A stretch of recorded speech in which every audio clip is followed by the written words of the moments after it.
साम सदाशिव दर्शिको, मैं भगवान शिव का पुत्र सदाशिव आपको नमन करता हूँ।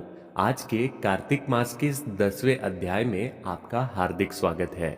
जीवन के 10 मिनट अगर आप कार्तिक मास के इस अध्याय को देते हो, पूरे मन भाव से इसका श्रवण करते हो, तो स्वयं भगवान विष्णु और भगवान शिव अगले 100 साल तक आपकी मनोकामनाओं की पूर्ति अवश्य करते हैं। इसलिए अगर किसी कारणवश कार्तिक मास का ये 10वां अध्याय आप तक पहुंचा है, तो आप इसका पूरा श्रवण अवश्य कीजिएगा, क्योंकि आज हम जालंधर भगवान की उत्पत्ति कैसे हुई थी ये जानने वाले हैं।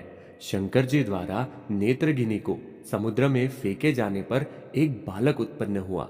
ब्रह्मा जी ने उस बालक का नाम जालंधर रखा और उसे राज्याभिषेक किया। समुद्र ने जालंधर की शादी काल नेमी की बेटी वृंदा से कराई। अब आगे हम ये जानेंगे कि आखिर अध्याय 10 में क्या हुआ।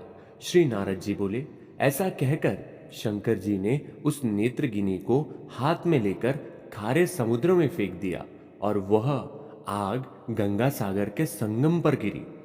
उस स्थान पर गिरते ही वो अग्नि बालक रूप में परिणित हो गई तथा वो बालक रोने लगा। उस बालक के रोदन से संपूर्ण पृथ्वी बारंबार कांपने लगी।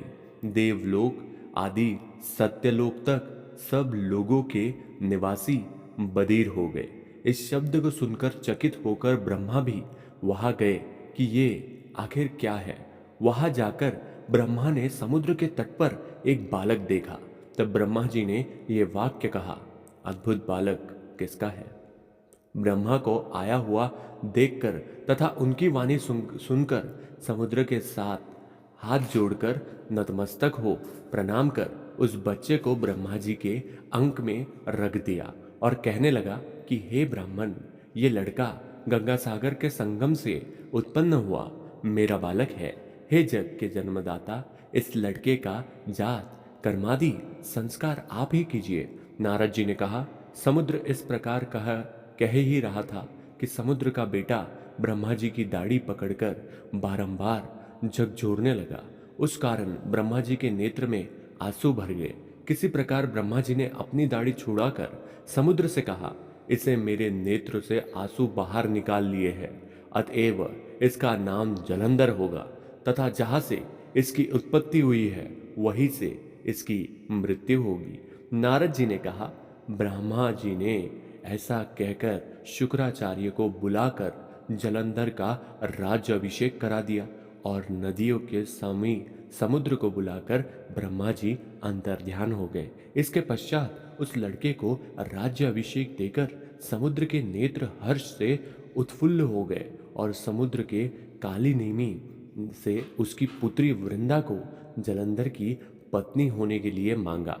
इस निवेदन पर काल नेमी आदि असुरों ने प्रसन्न होकर जलंधर को अपनी कन्या दे दी। वो भी अत्यंत प्रेमवती तथा आज्ञाकारी भार्या पाकर शुक्र की सहायता से निर्विघ्न शासन करने लगा। यही था अध्याय 10वां। कल हम जानेंगे कि अध्याय 11वें में क्या हुआ। अगर आपके पास में समय है तो आप इस चैनल को सब्सक्राइब करके रख सकते हैं, क्योंकि मैं हर दिन आपको भगवान की याद दिलाने के लिए यहाँ आता रहूंगा।